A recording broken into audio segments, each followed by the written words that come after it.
So as we go back to stock, when stock is issued, there is a par value, just a face amount value that is put on stock that honestly doesn't mean a whole lot. It's termed par value of the stock. Now the stock is going to be purchased at the market value, but the par value is what's placed on the stock as to the share price at par. So it's just assigned this par value. And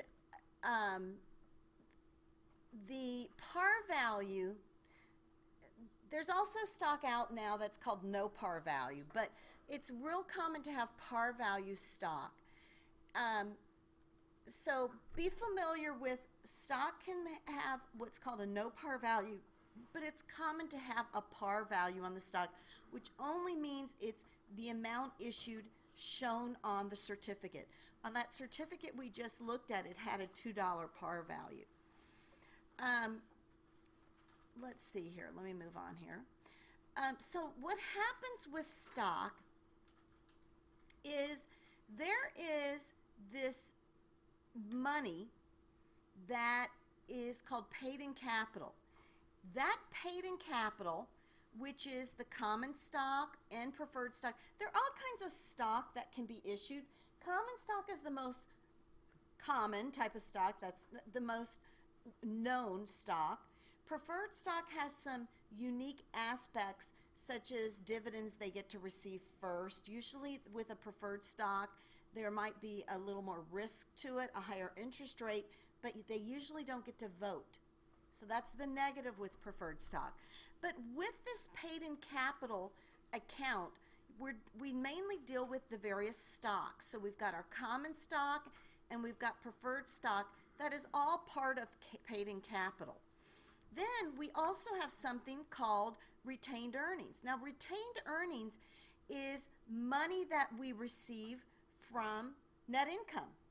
So it's basically additional monies we receive as a result of earnings from a company. Accounting for issues of common stock. So this is what we're going to focus on here. What we want to do is determine how we're going to account for common stock. So here is an example. Hydro Slide issues 2,000 shares of $1 par value common stock. We're going to prepare the journal entry if 1,000 shares are issued for $1 a share, or we're going to do it if 1,000 shares are issued for $5 a share. So let's do cash of 1,000, common stock of 1,000.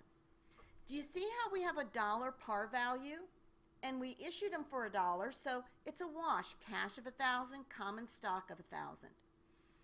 Now let's look at what happens when we issue them for $5 a share. We're going to have cash of 5,000. We're going to have common stock, 1,000 at their par value, $1. Then we're going to have this extra account called paid-in capital in excess of par. So everything to relate to the par value of stock gets placed in common stock. Anything that goes over that par value gets put into an account called paid-in capital in excess of par value. So here you can see what it looks like on the stockholders' equity section of the balance sheet. How do you see? It shows paid-in capital, which is the subaccount. The common stock, this amount is only what's issued at par, or the amount as of par. And then this paid-in capital in excess of par is the amount that was received for the stock above and beyond the par value. You see here our total paid-in capital is at $6,000, and then after that our retained earnings are those earnings that have been income that's been coming into the company minus any dividends we've paid out. But we've got $27,000 in retained earnings for a total stockholders equity balance of $33,000. So know that stockholders' equity is going to consist of paid-in capital, which includes the par value of stock, plus the paid-in capital, and then our retained earnings. That's the money that we've earned or based from operations of a company. Okay, here's a question for you guys. ABC Corporation issues 1,000 shares of $10 par value common stock for $12 a share. When the transaction is recorded, credits are made to A, common stock of $10,000 and paid-in capital in excess of stated value $2,000, common stock $12,000, C, common stock $10,000 and paid-in capital in excess of par value $2,000, or D, common stock $10,000 and retained earnings of $2,000. What would we credit? How many agree with C? Who agrees with C? I agree with C. C is the right answer. Here, let's look at this. This one's interesting.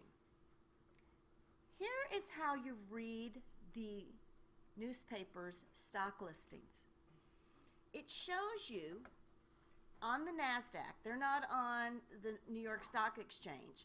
Facebook shows over the past year or 52 weeks, here's the high, the stock price at its high, the stock price at its low, the volume of how many shares are out there, the high today, the low today, and what it closed at.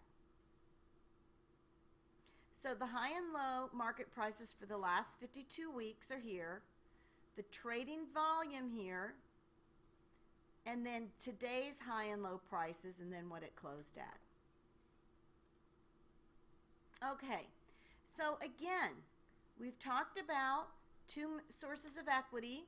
We've got this common stock at par, we've got this preferred stock at par, and then we've got this, now we talked about this paid-in capital in excess of par, and then our equity, we've got retained earnings. Now we're going to talk about something new called Treasury stock.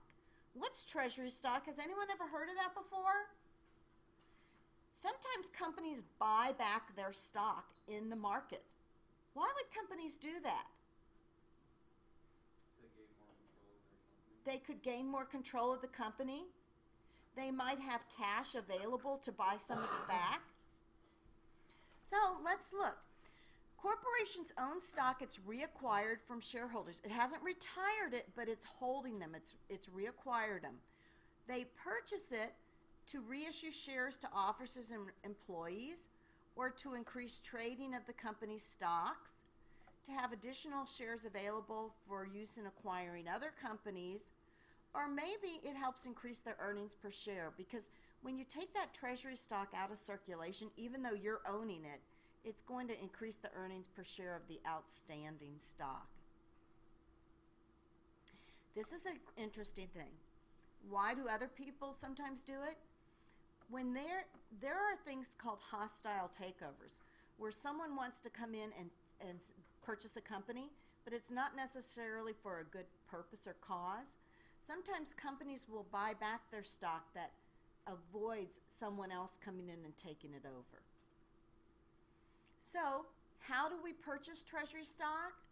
We're going to debit the treasury stock for what we paid for it, and we're going to credit the cash. Now, this is interesting to know. This contra account is how we term treasury stock. It's not an asset. We're going to put it down in the stockholders' equity section against our other stock and retained earnings. So treasury stock decreases by the same amount when companies later sell the shares. So let's say we go out and we purchase 100 shares of treasury stock at $100. We're going to debit our treasury stock in our shareholders' equity section. We're going to credit cash. When we later turn around and sell this treasury stock out in the open market again, if we bought it for $1,000, what are we going to credit it? We're going to credit it for $1,000, okay? The same amount we bought it for is what we're going to credit it for. Even if we sell it for more, we'll show that as a paid in capital, but we're going to credit it for the same amount we purchased it for. So here you can see on February 1st, Mead acquires 4,000 shares of its stock at $8 a share. What is the par value right now? $5 a share, right? So it's going to purchase it for $8 a share. So we're going to say we're debiting our whole treasury stock for $32,000, and we're crediting cash for $32,000. Now, as you see here, do you see it's a contra account because we have our total paid in capital and retained earnings, and then we subtract our treasury stock that we've purchased back, $32,000.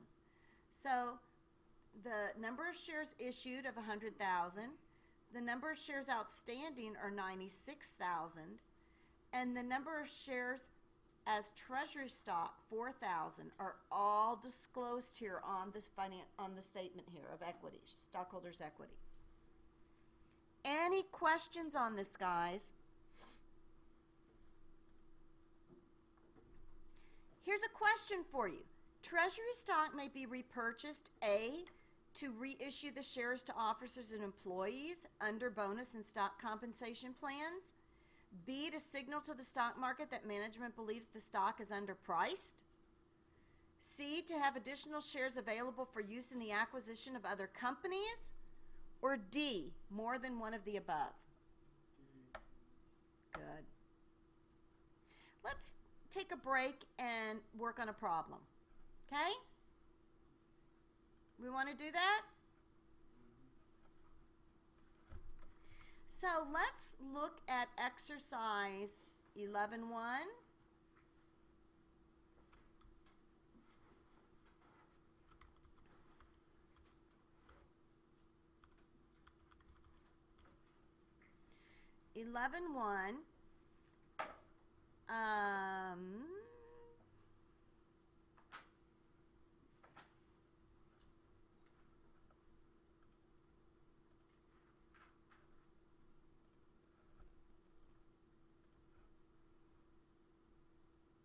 There's our course smart.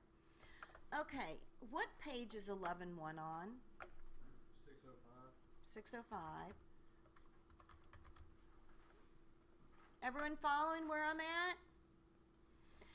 During its first year of operations, ROSA Corporation had these transactions pertaining to its common stock. On January 10th, it issued 30,000 shares for cash at $5 per share. And then on July 1st, it issued 60,000 shares for cash at $7 a share.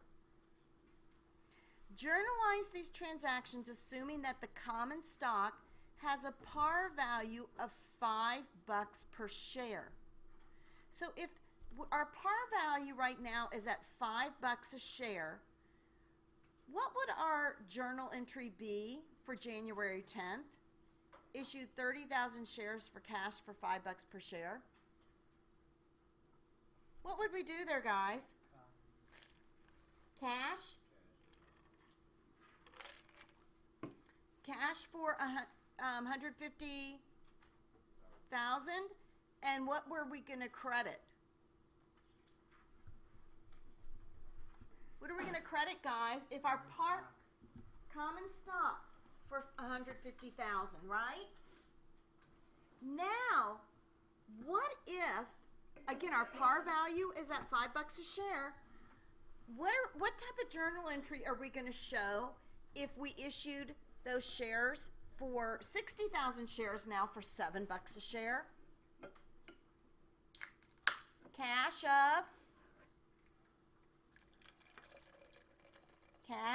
of how much? What type of soda is that? It's water. Oh, fizzy water? Fizzy water. Cash of 420,000. But what are we going to show as credits, guys?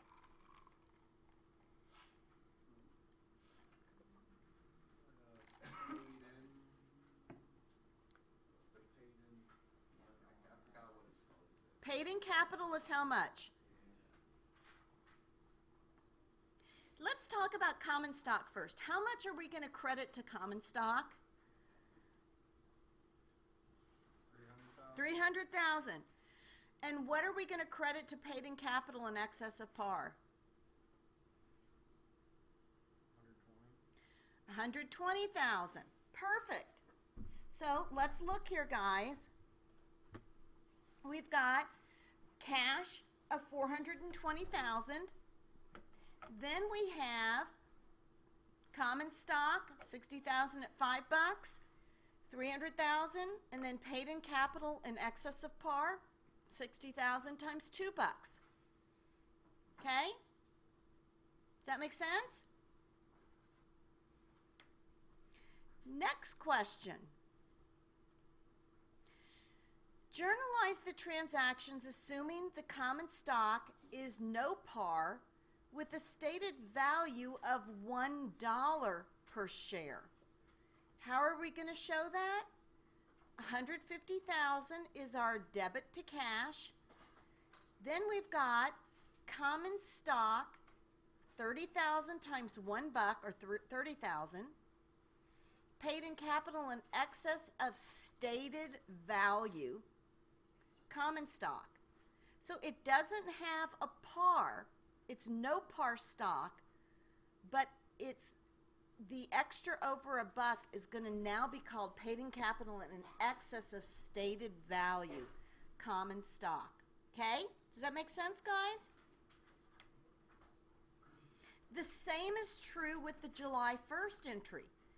The common stock is going to be 60,000 times $1, but then paid in capital in excess of stated value for common stock is going to be the $6 times 60,000.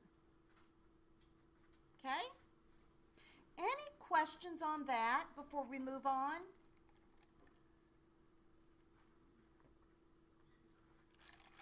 How are you guys doing? Is it making sense? Okay, let's look at 11.2.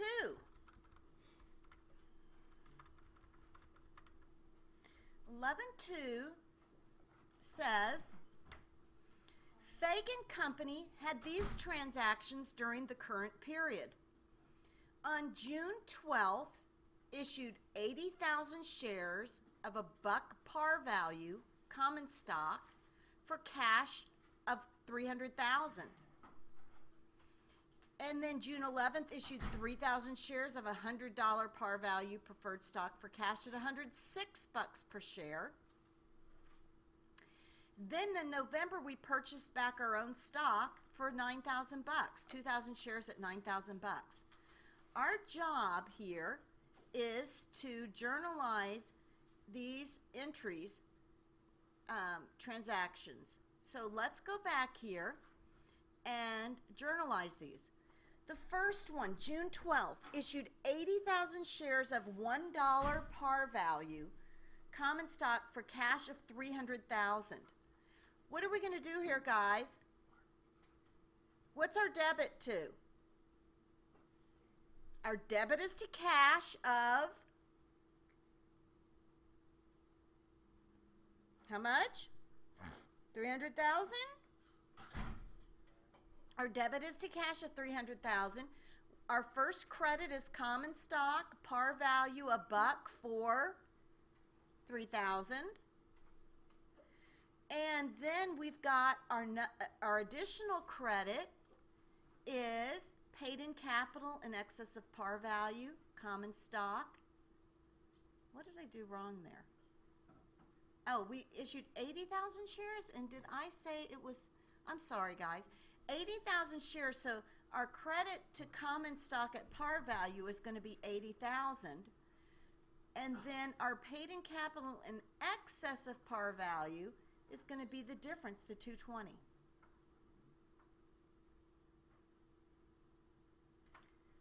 Okay? Any questions before we move on? The next one says, issued 3,000 shares of $100 par value preferred stock for cash at $106 per share. Well, we're going to treat it the same way as common stock, except we're calling it preferred stock. We're showing our cash. Then we've got preferred stock at $100 per share for par value, or $300,000. Then our paid-in capital in excess of par value is the $6 per share at 3,000 shares. Then what happens when we purchase back 2,000 shares of Treasury stock for $9,000? We literally just show a debit to Treasury stock for $9,000 and credit in cash. How are you guys doing with that? Is it making sense? Kind of? Is it pretty straightforward? The key here is you separate out the par from non-par, the additional paid-in capital. Okay, let's look at the next problem.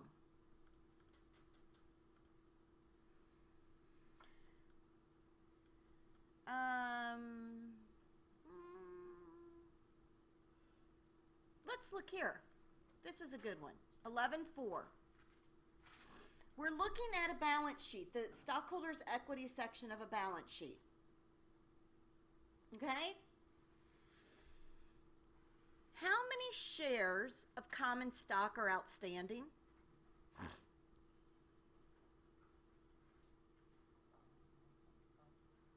Common stock, not the preferred stock. How many shares of common stock are outstanding? 4,000? That's 170,000? We're looking at how many shares of common stock. Do you see here? They issued 750, are authorized. 580,000 shares are issued, but how many shares? Oh, did you say 574? What? What did you say? 170,000? 100. Okay, so I'm showing 580,000 shares were issued, and we bought back 6,000 shares. So it should be 574,000 shares are outstanding, if I'm right here. 574,000 shares. So it's the shares issued of 580 less the Treasury shares because we bought them back. So 574. Okay? Does that make sense, guys? Assuming there is a stated value, what is the stated value of the common stock? How would we determine what that stated value is of the common stock?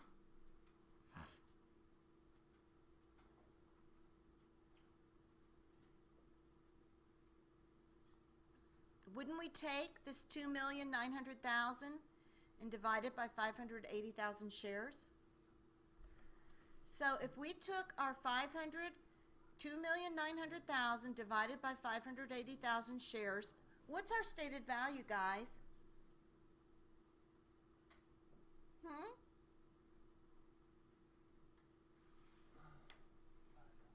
$5? Does that make sense? Okay.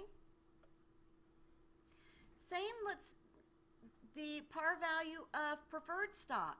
How are we going to determine the par value of the preferred stock? How many shares have been issued and outstanding? 6,000 shares. If the dollar amount of those 6,000 shares outstanding is at 600,000, what would that make our par value?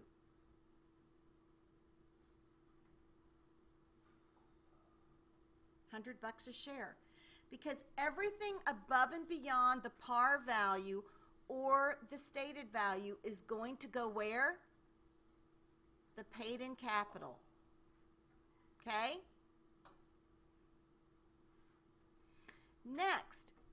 If the annual dividend on preferred stock is $36,000, what is the dividend rate on the preferred stock? Let's look at that. If we show $36,000 is the amount we're handing out in dividends, we're going to divide that by the total outstanding preferred stock, or $600,000, which would come up with 6%.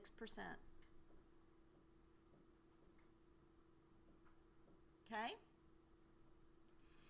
Let's go back here to our slide and continue on with our preferred stock.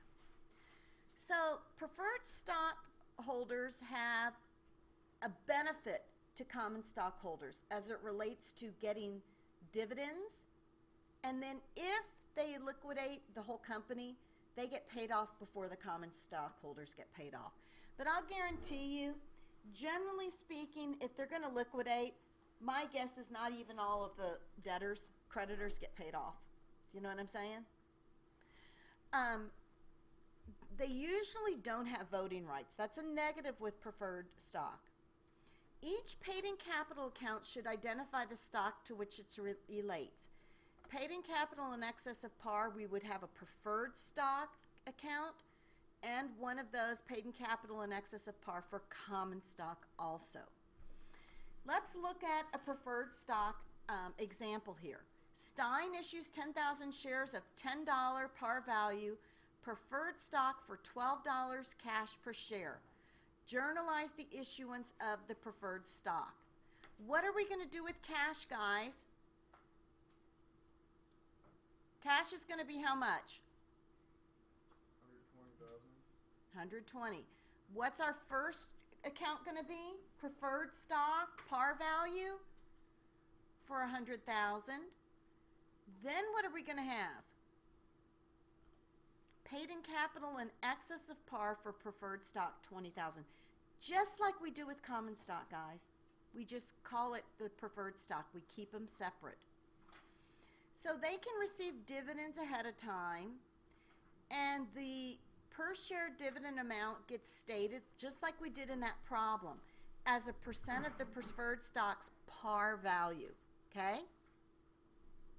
The other interesting benefit of preferred stock is their dividends accumulate.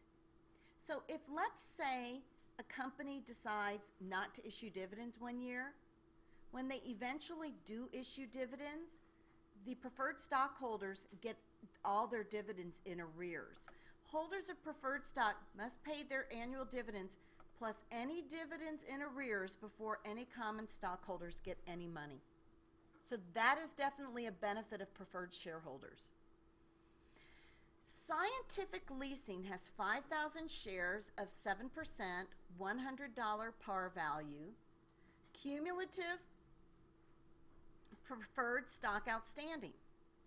Each $100 share pays a $7 dividend. The annual dividend is $35,000. If dividends are 2 years in arrears, preferred stockholders are entitled to receive the following dividends in the current year. So how many dollars of dividends are in arrears?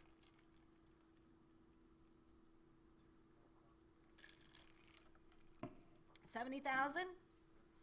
And then the current dividend, so they will receive in this year, if they pay out dividends, $105,000 of dividends. Does that make sense? If it's cumulative, they get it in arrears. If it's non-cumulative, then they won't get that in arrears. Here, let's talk about this one. MBOT Corporation has 10,000 shares of 8%, $100 par value, cumulative preferred stock on December 31st, 2014. No dividends were declared in 2013 or 2012. If MBOT wants to pay dividends, $375,000 of dividends in 2014, common stockholders will receive what? How much of that will common stockholders get?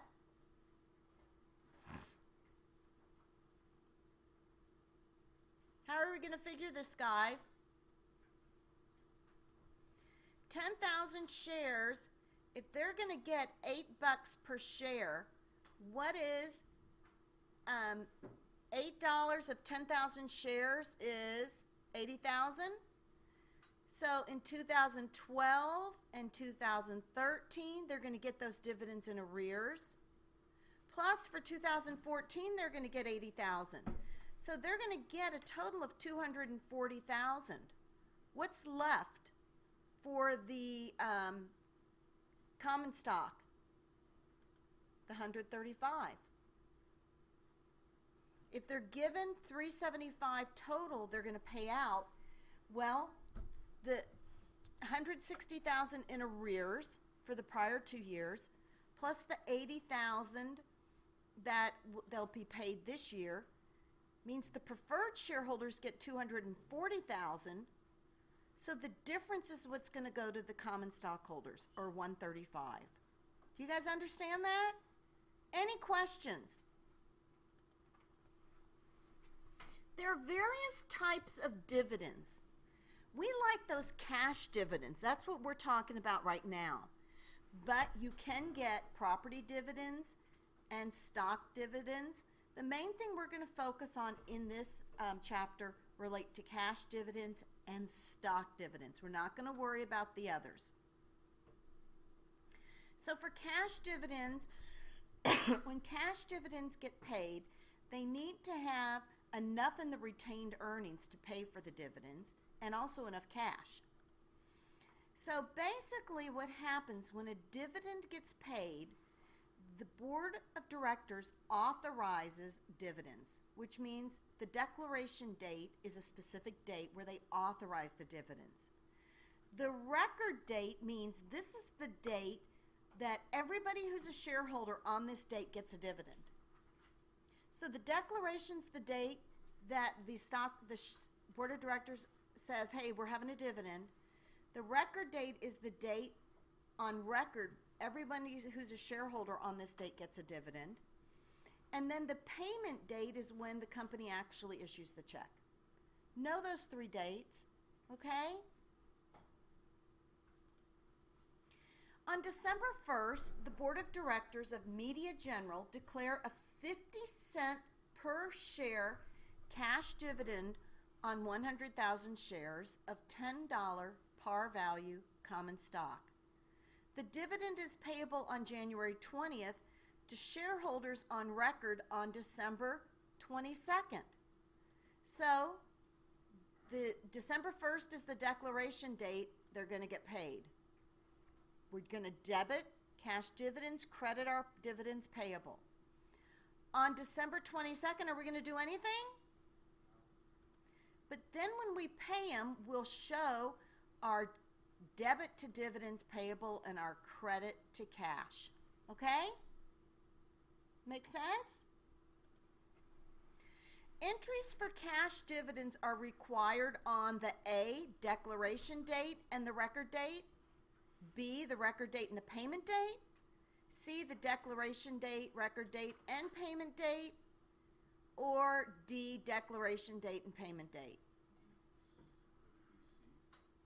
D. Remember, on the record date, there's no entry. Okay. When we're dealing with stock dividends, basically what happens is the company might not have the cash to issue a cash dividend, but they want to give the stockholders something. And so they'll issue a share of the stock. So they can treat a dividend by issuing more stock to each person. So what happens is they're going to issue more shares out into the market. Your percent of ownership isn't going to increase. Okay? Your number of shares will increase, but the market is equivalent. The number of shares that are going to be given are equivalent. So even though you're getting more shares, since so many more are issued, you're still going to end up with the same percentage of stock owned. So basically what happens when shares are issued, we're going to show here, before the stock dividend, there's 40 shares. After a stock dividend or a stock split, do you see how now there's 100 shares? So percentage-wise, each of these individuals that had 10 shares now have 40 shares. They have more shares, but there's still more shares out there. So it results in a decrease in retained earnings and an increase in paid-in capital. Well, look at this, how this happens. So here we're dealing with a stock dividend. They're going to declare a 10% stock dividend on its $10 par common stock when 50,000 shares are outstanding. The market price was 15 bucks per share. So basically what's going to happen is they are going to issue 10% stock dividends. So we're dealing with 50,000 shares. 10% means how many shares? 5,000, right? And then the market price is at 15 bucks a share. So we know our par is 10. The market was issued at 15. So basically what's going to happen here is we're going to issue 5,000 more shares. We know that 5,000 at 10 bucks per common stock is 50,000. But since we're issuing it at 15 bucks per share, that extra 5 bucks is paid-in capital in excess of par. So what we're doing is our paid-in capital previously was at 500,000. Now what's going to happen is our common stock $10 par is going to increase to 550,000. We've got our paid-in capital in excess of par going up. And so now our total paid-in capital is at 575 here. But look where it came from. It came out of retained earnings. So do you see how we reduced our retained earnings to the same degree we increased our stockholders' equity? Do you see what all we did was change it? We took it out of retained earnings and we increased our stockholders' equity. Dividends come out of retained earnings. If they're cash, they come out of retained earnings. And if they're stock dividends, they come out of retained earnings. If we pay it in cash, we're crediting our cash. In this case, we're paying it as stock, so we're going to increase our stockholders' equity section, the paid-in capital. Ultimately, our stockholders' equity is going to remain the same because as much as we reduce our retained earnings, we are increasing our paid-in capital. Any questions on this, guys? Okay, so let's do a problem here. How about that?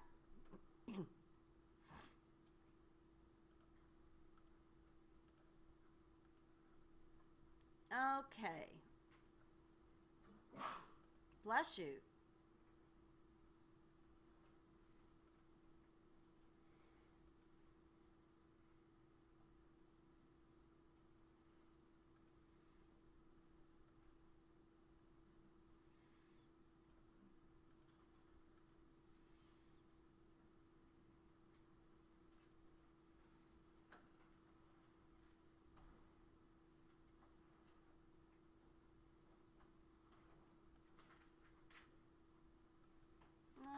Let's see here. Let's look at 11:16. On January 1st, 2014, Wilkins Corporation had 1,200,000 of common stock outstanding that was issued at par and retained earnings of 750,000. The company issued 30,000 shares of common stock at par on July 1st and earned net income of 400,000 for the year. So basically, January 1st, Wilkins had 1.2 million of common stock outstanding, retained earnings of 750. there were 300,000 shares of common stock and net income of 400,000. We need to create the journal entries that show a declaration of a 15% stock dividend on December 10th based on par value is at $10 and market price is at $15. This is going to be very similar to what we just did. Okay? So we know the 1,200,000 is the common stock outstanding. So what we're going to do here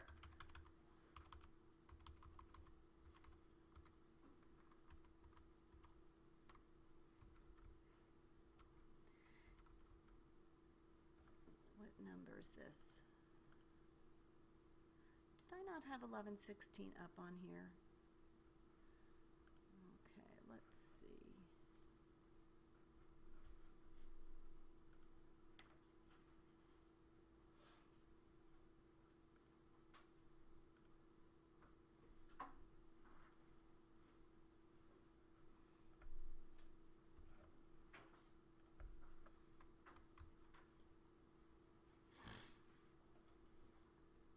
Okay.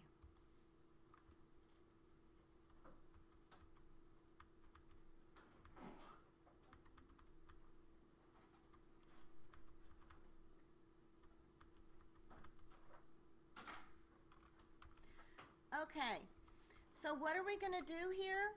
We're going to show 1,200,000 shares, and as you can see here,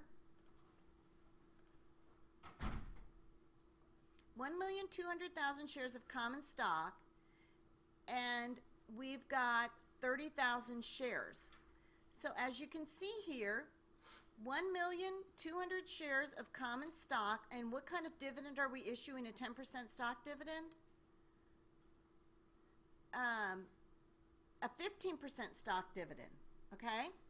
So we need to calculate how many shares. We have 30,000 shares outstanding with a total in there of 1,200,000. So if we divide 1,200,000 divided by 10, what is that going to be?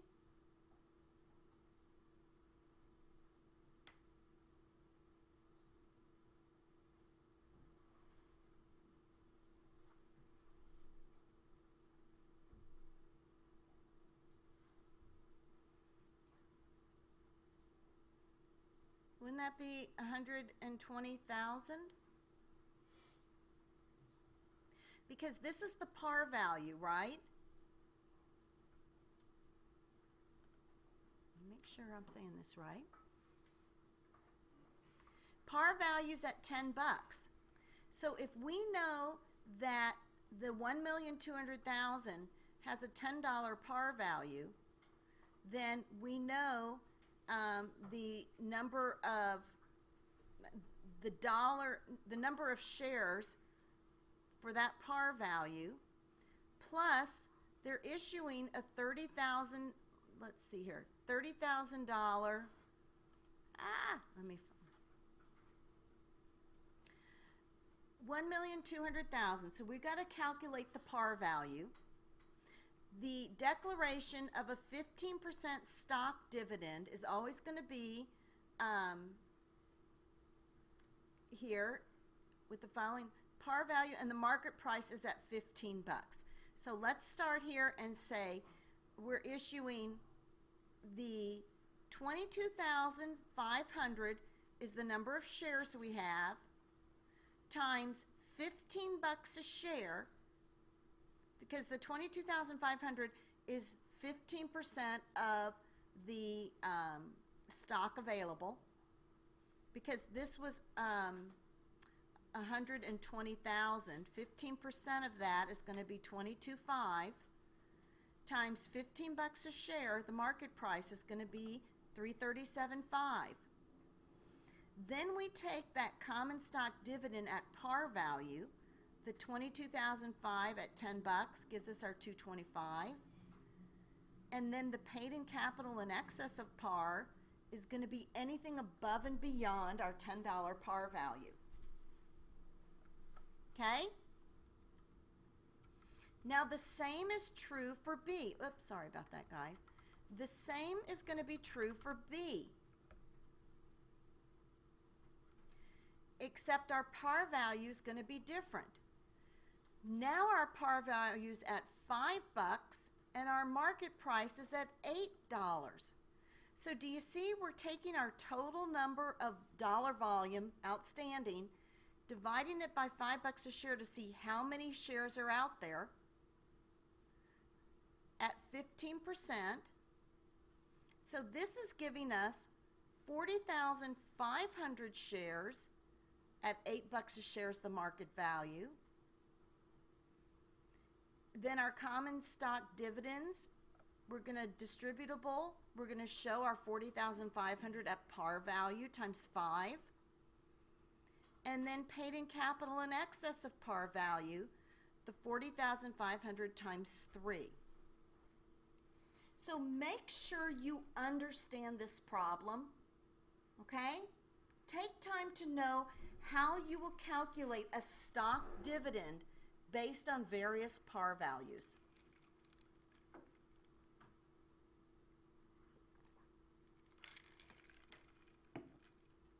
If you can take the time to look at this 1116, you'll be fine on the problem, okay?